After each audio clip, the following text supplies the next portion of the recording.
Ahmednagar, a home and a training center to the Indian Armed Corps. Ahmednagar is the largest district in the state of Maharashtra.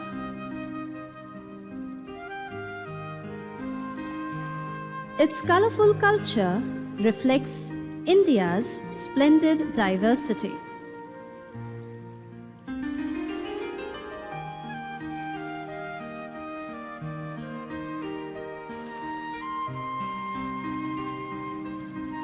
Well-known personalities have worked and died in this city and district.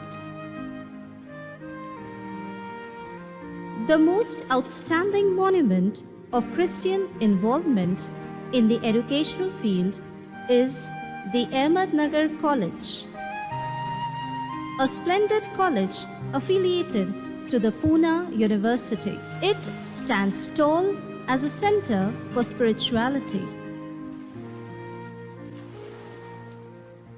St. John the Baptist Church and Hume Memorial stand as witness of Christianity nearly for 200 years. In the 19th century, Ahmednagar was a great center for Protestant Christian activities such as medical, charitable, and social development. The mission is the oldest mission station of the American Marathi Mission and the Church of North India. In that sense, Protestant churches were established and had a much earlier existence than the Catholics. The Catholic missionaries came with a burning zeal to Ahmednagar, Maharashtra in the year 1831 to preach the gospel as a result of their own spiritual experience of God. The Salesian presence in the Ahmednagar mission began in the year 1986. The Salesians entered Ahmednagar through St. John the Baptist Church, Bhingar. This church was initially set up by the Portuguese and then looked after by the Jesuits before being handed over to the Salesians. St. John Baptist Church is one of the oldest church in Ahmednagar district. The church was constructed in 1851, but the first baptism recorded here in the church is 1833.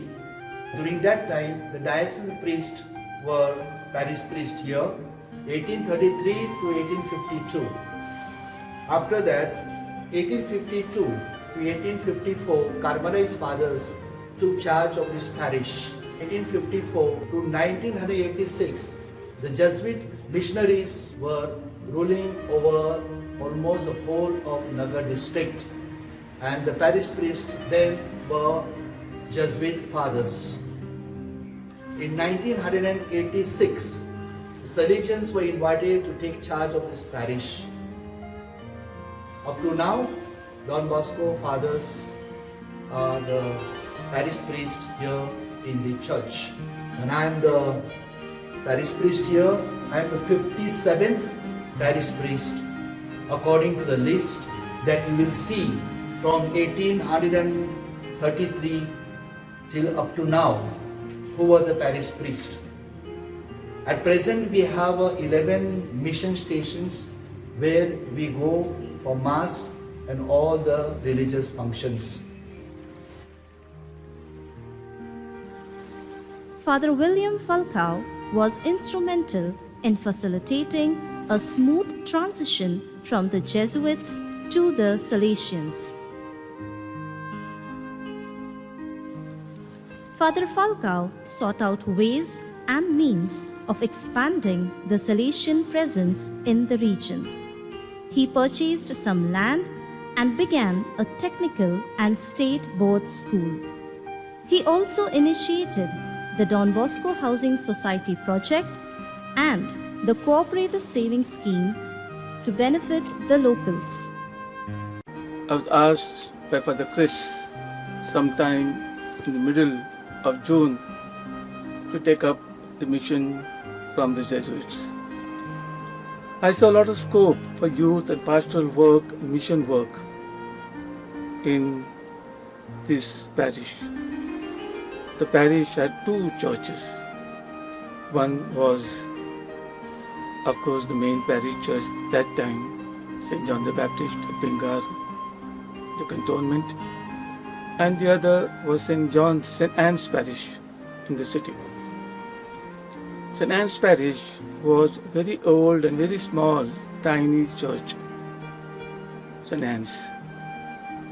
It was built by the Goan Portuguese people quite early, in fact, maybe even before St. John the Baptist Church. St. John the Baptist served mainly the cantonment area, so the military people, and St. Anne's the civilian people.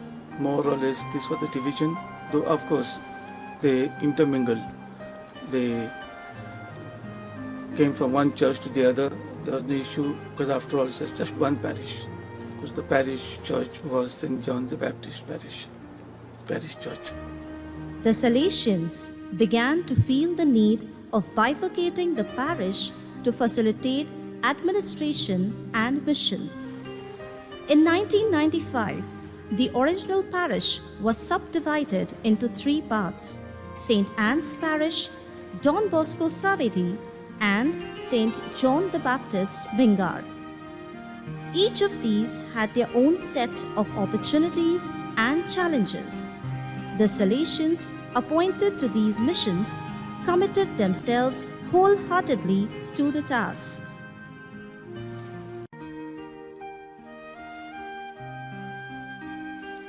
The Bosco Gramin Vikas Kendra continued to look after the needs of the surrounding villages in the taluka. The watershed program was a massive success and catapulted the Kendra to state-level recognition and status. I came to Ahmednagar and view. As I went to the villages, I realized that land is very much undulating, ecology is completely gone, there are very few trees.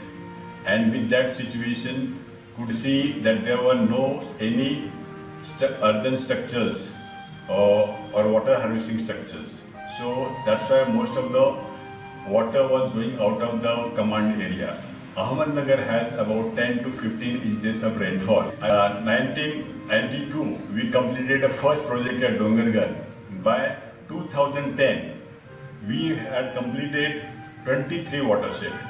And what I can see in this situation, that there was God's hands always in the situation, because watershed comprehensive program is take a lot of money, and that much of money came because there was a good push from the province. All the provincials and the Salesians were ready to give any extent to give this help. Also, we realized that we formed the SHG groups, and the SHG groups, we thought what could be given them is the short-term income generation, and that's why we thought about doing the Gauran variety of poultry birds. And we had a popular breed like a Boer variety, Usmanabad variety, and Shiroi variety, and it had become a quite known place at Bosco Gramin Kendra for a free grazing or stall-fed goats, and now it has become quite popular all over the place. Father Peter Gonsalves pioneered innovative styles of ministry. The idea of Tej Prasarani was born here. It took concrete shape at Koregaon Park, Pune later. Bhajan mandals were encouraged to showcase their art, and the Salesians captured their melodies in 3 audio cassettes circulated under the title of Amar Vani.